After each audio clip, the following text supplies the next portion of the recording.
नमस्कार, आप देख रहे हैं भारत अपडेट और मैं हूं आपके साथ सौम्य अवस्थी। बुलेटिन की शुरुआत करेंगे और बड़ी खबर आ रही है। पीएम मोदी ने सीसीएस की अहम बैठक की है। बैठक में राष्ट्रीय सुरक्षा पर मंथन हुआ। राजनाथ सिंह, गृह मंत्री अमित शाह बैठक में मौजूद रहे। निर्मला सीतारमण, जयशंकर और एनएसए अजीत डोभाल भी इस बैठक में शामिल हुए। हर मंत्रालय ने इमरजेंसी एक्शन प्लान पेश किया।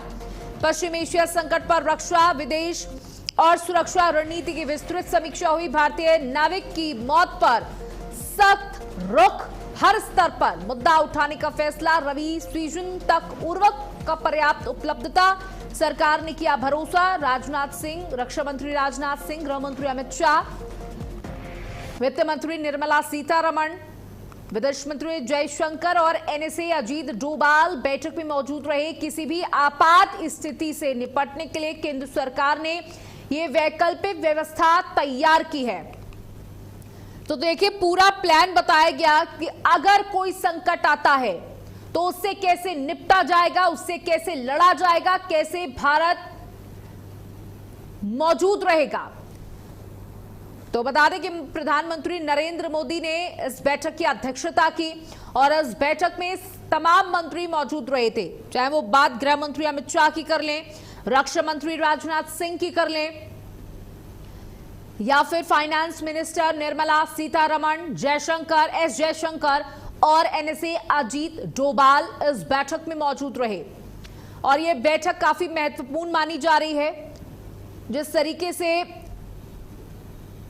विश्व में संकट की स्थिति है, युद्ध एक तरफ जारी है, उन स्थितियों से निपटने के लिए अगर भारत को जरूरत पड़ती है तो भारत की तैयारी क्या है, इसको लेकर ये काफी अहम बैठक की गई। और इस बैठक में सभी वो अहम मंत्री मौजूद रहे। हर मंत्रालय ने इमरजेंसी एक्शन प्लान पेश किया। और सहयोगी स्नेह कमल हमारे साथ जुड़ चुके हैं। स्नेह कमल, देखिए, ये प्रधानमंत्री की अध्यक्षता में सीसीएस की बैठक हुई है। जानकारी ये मिल पा रही है कि सभी मंत्रालयों के मंत्री यहां पर मौजूद थे और सभी ने अपने अपने मंत्रालयों के हिसाब से एक इमरजेंसी प्लान दिया है। तो मैं बिल्कुल प्रधानमंत्री नरेंद्र मोदी की अध्यक्षता में संसद भवन परिसर में कैबिनेट कमेटी ऑन सिक्योरिटी यानी सीसीएस की एक अहम बैठक हुई। बैठक में राष्ट्रीय सुरक्षा से जुड़े मामलों पर चर्चा हुई। इसमें रक्षा मंत्री, गृह मंत्री, वित्त मंत्री, विदेश मंत्री प्रमुख मंत्री शामिल थे। हालांकि इसमें अगर इन सीसीएस कमेटी की बात करें, सौम्या, सीसीएस कमेटी में जो प्रधानमंत्री के अलावा रक्षा मंत्री, गृह मंत्री, वित्त मंत्री और विदेश मंत्री होते हैं, लेकिन आज 3 अलग मंत्रियों को विशेष आमंत्रित बुलाया गया था, जिसे पेट्रोलियम मंत्री थे और उसके अलावा जो वाणिज्य मंत्री पीयूष गोयल के अलावा एनएसए अजीत डोभाल, ये 3 अलग मंत्री एनएसए अजीत डोभाल बुलाकर विशेष आमंत्रित रूप में। तो कुल मिलाकर जो है पश्चिम एशिया के संकट को लेकर जो है केंद्रीय कैबिनेट कमेटी के जो सिक्योरिटी मामलों की बैठक थी, इसमें सभी शामिल मंत्रियों ने अपने अपने मंत्रालय के विवरण दिए। मंत्रालय क्या स्थिति है, आगे क्या रणनीति है, इस बात पर भी जो उन्होंने फोकस किया। इसके साथ ही साथ पश्चिम एशिया में जो एक भारतीय नाविक की मौत हुई थी, उसको लेकर भी केंद्र सरकार ने जो अपना विरोध जताया। इसके अलावा जो केंद्र सरकार की अल्टरनेटिव व्यवस्था है, यानी वैकल्पिक जो व्यवस्था, उस पर चर्चा की गई, क्योंकि रबी की फसल आने वाली है। रबी की फसल के लिए उर्वरक यानी फर्टिलाइजर की जो जरूरत है वो कम न हो, सरकार ने उसके भी विशेष व्यवस्था कर ली है। तो कुल मिलाकर जो विशेष आमंत्रित संतोषन, जैसे मैंने कहा, केंद्रीय मंत्री सर्बानंद सोनोवाल, हरदीप सिंह पुरी, पीयूष गोयल, 3 आमंत्रित सदस्य। उसके अलावा 4 जो अस्थायी मंत्री होते हैं, वित्त मंत्री, रक्षा मंत्री, विदेश मंत्री और गृह मंत्री, ये 4 मंत्री के अलावा 3 विशेष आमंत्रित मंत्री थे। इसके बाद एनएसए अजीत डोभाल शामिल होते हैं। तो कुल मिलाकर जो है प्रधानमंत्री की अध्यक्षता में राष्ट्रीय सुरक्षा के लिहाज से बेहद महत्वपूर्ण बैठक थी।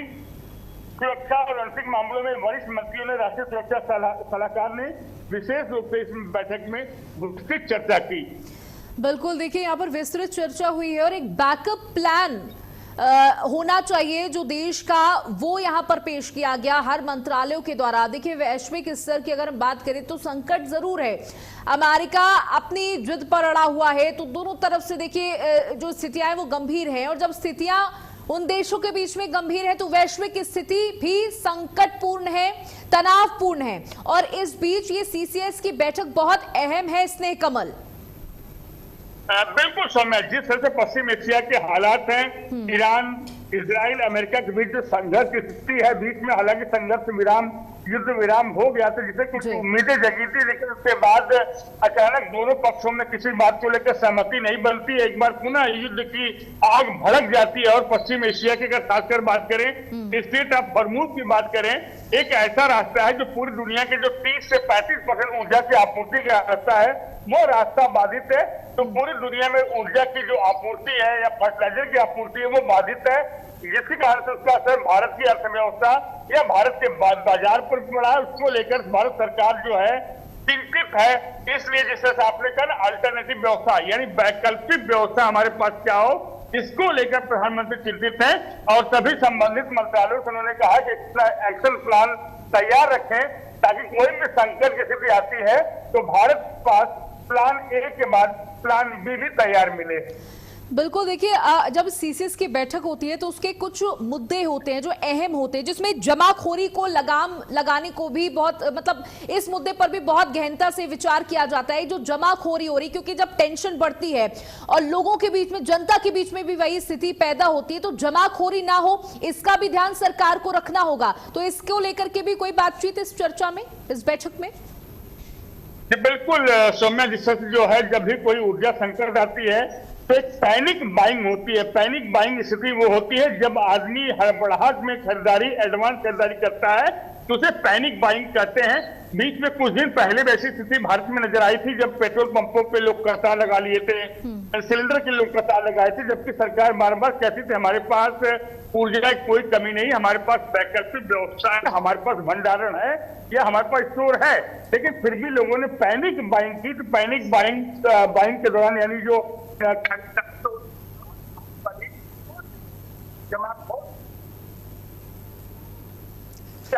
है वो जमाखोरी कर लेते हैं। उसके बाद चीजें जो उनके पास जमा होती है अधिक कीमतों पर बेचते हैं। तो इसको लेकर सरकार चिंतित है और सरकार ने इसके लिए भी कार्रवाई, काफी कड़ी कार्रवाई की थी।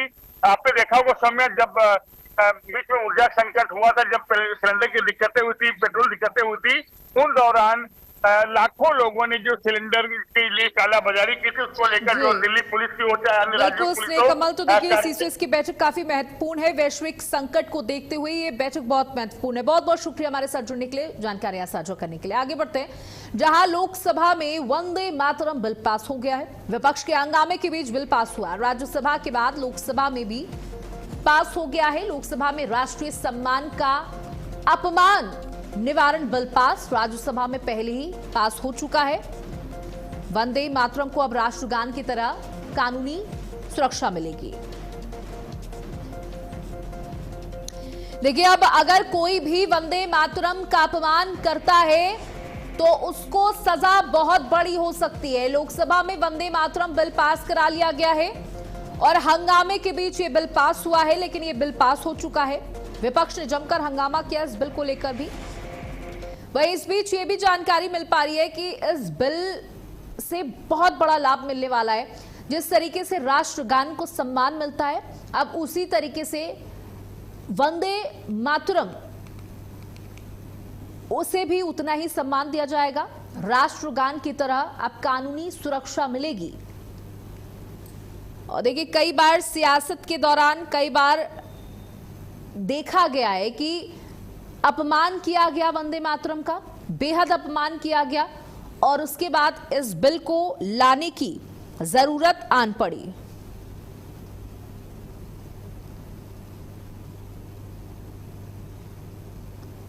तो ये बड़ी जानकारी आपको दे रहे हैं, जहां लोकसभा में वंदे मातरम बिल जो है वो पास हो चुका है। विपक्ष के हंगामे के बीच बिल पास हुआ है। भारतीय संसद ने the prevention of insults to national honour bill 2026 को पास करा दिया है। वहीं सुप्रीम कोर्ट का मध्य प्रदेश सरकार को निर्देश, भोजशाला के पास जगह उपलब्ध करने के निर्देश, नमाज के लिए जगह उपलब्ध कराने के निर्देश दिए गए हैं। तो ये बड़ी खबर आपको दे दें, जहां सुप्रीम कोर्ट ने भोजशाला के पास जगह उपलब्ध कराने के निर्देश दिए हैं, नमाज के लिए जगह उपलब्ध कराने के निर्देश दिए गए हैं।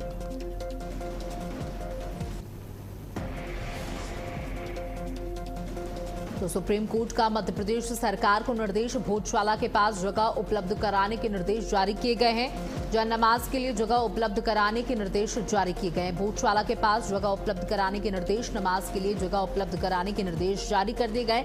यानी अब जब शुक्रवार को नमाज का दिन आएगा, जो शुक्रवार को नमाज होती है, जो कि बहुत महत्वपूर्ण होती है मुस्लिम समाज के लिए, तो उस दिन आपको जगह उपलब्ध करानी होगी और रोजाना भी एक समय होगा जिसमें नमाजी नमाज अदा करने के लिए आएंगे, तो उसके लिए भी आपको जगह मुहैया करनी होगी। बाकी की जो जगह है वो आप उसको हिंदू इस्तेमाल कर सकते हैं, क्योंकि वो ऐसा माना जा रहा है कि वो बहुत ही पूजनीय स्थल है। तो उन भावनाओं की भी कद्र सुप्रीम कोर्ट कर रहा है, साथ ही साथ मुस्लिम समुदाय की भावनाओं की भी कद्र करते हुए ये आदेश जारी किया गया है, ये निर्देश जारी किया गया है कि नमाज के लिए भी आपको एक जगह उपलब्ध करानी होगी। अब वो आपको तय करना है कि वो जगह कहां आप देंगे, कैसे देंगे। तो सुप्रीम कोर्ट के इस बड़े आदेश के बाद अब नमाज के लिए एक स्थल मुहैया कराना होगा, एक जगह मुहैया करानी होगी।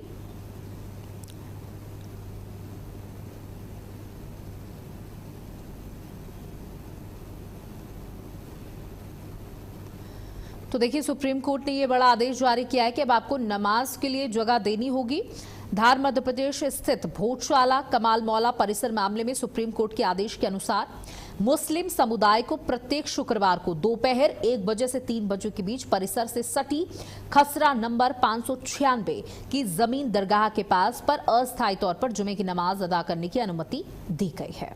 तो भोजशाला और नमाज से जुड़े कुछ बातें हैं जो आपको बता दें, जहां सुप्रीम कोर्ट ने यह निर्देश जारी किया है कि अदालत ने व्यवस्था दी है कि मुस्लिम पक्ष तय समय पर भोजशाला परिसर से लगी खाली जगह पर नमाज पढ़ सकेगा।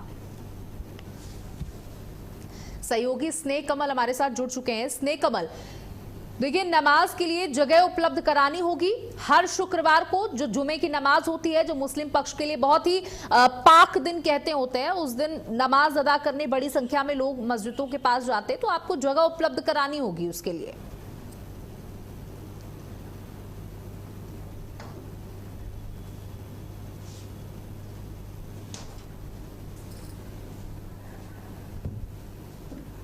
स्नेह कमल, सुन पा रहे हैं? जी बिल्कुल सर, मैं आपको आवाज मेरी आ रही है? जी, आपकी आवाज पहुंच पा रही है। समय जिस तरह से मैंने कहा कि मध्य प्रदेश के धार में स्थित विवादित भोजशाला बनाम कमाल मौला परिसर मामले में सुप्रीम कोर्ट ने आज बुधवार को आज गुरुवार को एक महत्वपूर्ण अंतरिम आदेश पारित किया। कोर्ट ने राज्य सरकार को परिसर सटी दरगाह की जो जगह है, जिसका खसरा नंबर 596 है, उसके ऊपर मुस्लिम समुदाय को जुमे की नमाज की व्यवस्था करने का निर्देश दिया है। सुप्रीम कोर्ट ने स्पष्ट किया कि मुस्लिम समुदाय के लोग दोपहर शुक्रवार को दोपहर 1 बजे 3 बजे तक इस जगह पर इस स्थान पर नमाज अदा करेंगे। राज्य सरकार आवश्यक सुविधाएं व्यवस्था करेगी। सुप्रीम कोर्ट के अनुसार मुख्य न्यायाधीश सूर्यकांत की अध्यक्षता वाली पीठ ने कहा कि खसरा नंबर 596 जो दरगाह की भूमि बताई गई है, विवादित परिसर से बिल्कुल निकट है, वहाँ पर पहुँचने का एक अलग मार्ग कर दें। बिल्कुल स्नेह कमल, तो देखिए, सुप्रीम कोर्ट ने ये बड़ा आदेश जारी कर दिया है कि अब आपको हर शुक्रवार के दिन एक जगह मुहैया करा देनी होगी। जो 1 बजे से 3 बजे तक नमाजी आएंगे वो उसी स्थल पर नमाज को अदा करेंगे।